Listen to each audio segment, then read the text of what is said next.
नमस्कार दोस्तों।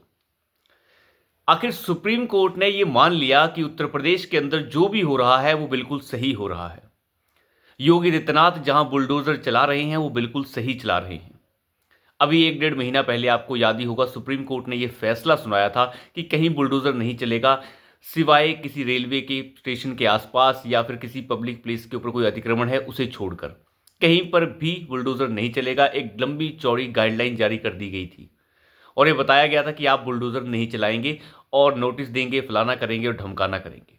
लेकिन उत्तर प्रदेश के अंदर, संभल के अंदर जिस तरीके से बुलडोज़र चला, योगी आदित्यनाथ ने बता दिया कि बुलडोज़र तो ऐसे ही चलेगा क्योंकि अवैध चीज़ों को हटाने का जो अधिकार है, वो सरकार के पास संविधान ने दे रखा है। सुप्रीम कोर्ट का काम नहीं है कि किसी नाली के ऊपर अगर अतिक्रमण हो जाए तो उसे हटवाने या रुकवाने निकल जाए। लेकिन खैरातियों की बहुत बड़ी जमात जो पहुंची सुप्रीम कोर्ट दोबारा से, जिसका नेतृत्व कर रहा था चांद कुरैशी, एक अपील की गई सुप्रीम कोर्ट के अंदर कि आपकी अवमानना की गई है माय लॉर्ड, आपके फैसले की अवमानना की गई है, आपकी फैसले को मानने से इनकार कर दिया है योगी आदित्यनाथ ने और हमारी गुहार जो है आपसे है कि आप इसे रुकवाइए। लेकिन सुप्रीम कोर्ट ने इसे मानने से मना कर दिया। सुप्रीम कोर्ट ने कहा कि आप इसके लिए इलाहाबाद हाई कोर्ट चले जाइए, हम इसके ऊपर सुनवाई नहीं कर सकते हैं, आपकी इस याचिका को हम खारिज करते हैं, आप इलाहाबाद हाई कोर्ट में जाकर इसकी सुनवाई करवाइए। अवमानना हुई है सुप्रीम कोर्ट की और इसकी सुनवाई होगी इलाहाबाद हाई कोर्ट में। ये समझ के पूरा परे है।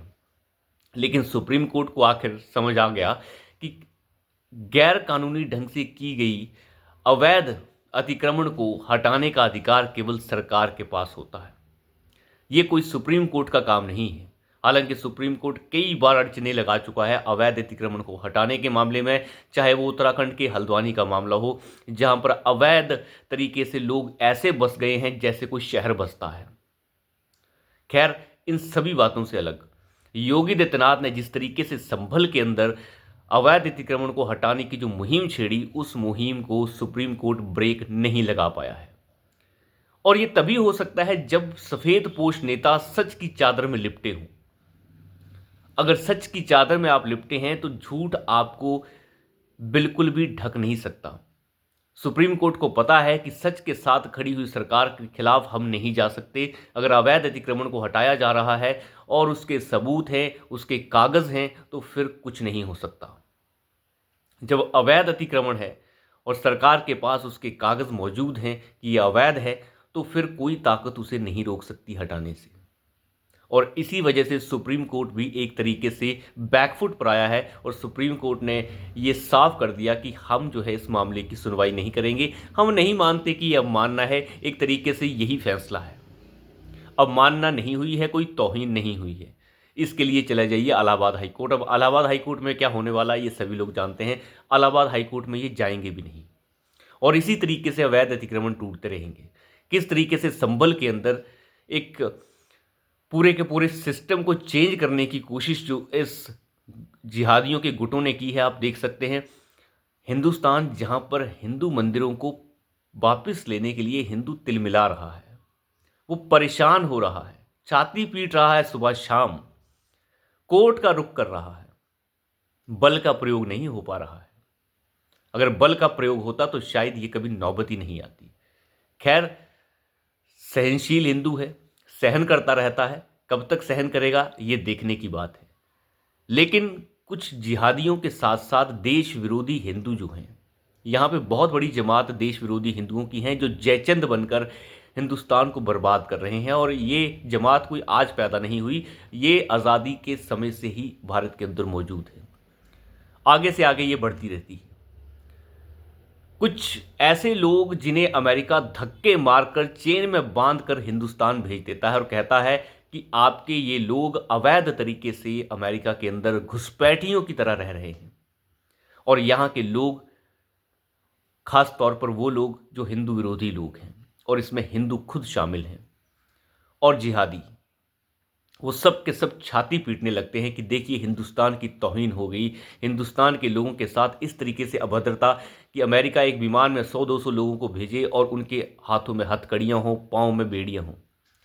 तो और क्या हाथों और पैरों में फूल की मालाएं होनी चाहिए, उनकी आरती उतारी जानी चाहिए। जो लोग अवैध तरीके से अमेरिका के अंदर घुसे हों उन्हें धक्के मारकर ही भगाया जाना चाहिए, और ये रूल जो है भारत के अंदर भी लागू होना चाहिए। ये लोग यूं ही छाती नहीं पीट रहे कि ऐसे लोगों को वापस क्यों भेज दिया। उनका क्या करेगा अमेरिका? अगर उन्हें वापस भेजा गया है तो उन लोगों को यहां पर भी दोबारा से गिरफ्तार किया जाना चाहिए और पूछा जाना चाहिए कि तुम लोग वहां करने क्या गए थे, ऐसी क्या मजबूरी थी कि वहां पर अवैध तरीके से तुम लोग रह रहे थे। वहां की जेलों में बंद ऐसे लोगों को धक्के मारकर ही भगाना चाहिए। असलियत क्या है? असलियत ये है कि ये लोग इसलिए चिल्ला रहे हैं कि अगर भारत ने भी कुछ ऐसा करना शुरू कर दिया तो एक वो वोट जो तुष्टीकरण का वोट है वो कहां जाएगा। ढेर सारे पाकिस्तानियों से लेकर बांग्लादेशी मुसलमान यहाँ पर रह रहे हैं, म्यांमार के ही मुस्लिम रोहिंग्या यहाँ पर रह रहे हैं। उन लोगों को अगर भगाने का काम भारत शुरू कर देगा तो फिर क्या होगा। ये उसी चीज़ की तिलमिलाहट है, और उसी चीज़ से डर कर ये लोग अभी से विरोध प्रदर्शन करना शुरू कर रहे हैं ताकि कुछ ना कुछ किया जा सके।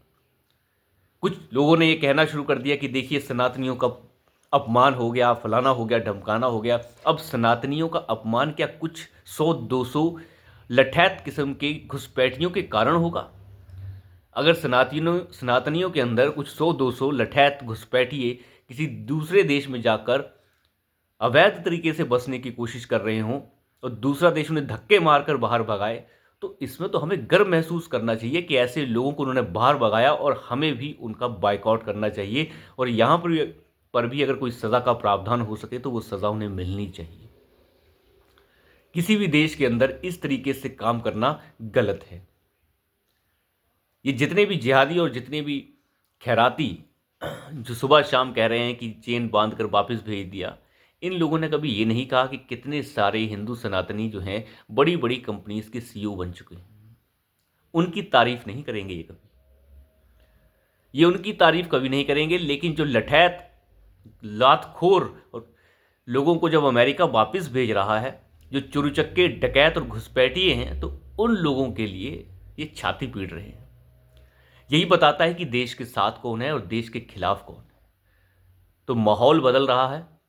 ये वक्त एक तरीके से दिशा तय कर रहा है कि कैसे भारत के अंदर भी होना पड़ेगा। हालांकि प्रधानमंत्री मोदी इसके लिए तैयार है नहीं है इसका पता नहीं, लेकिन जिस तरीके का साहस डोनाल्ड ट्रंप जो राष्ट्रपति हैं अमेरिका के वो दिखा रहे हैं, वैसा ही साहस हमें भी दिखाना होगा। घुसपैठियों को बाहर करना बड़ा आवश्यक है देश की संस्कृति को बचाए रखने के लिए, और देश की संप्रभुता को बचाए रखने के लिए ये करना बहुत आवश्यक है। तो अभी के लिए इतना ही। धन्यवाद।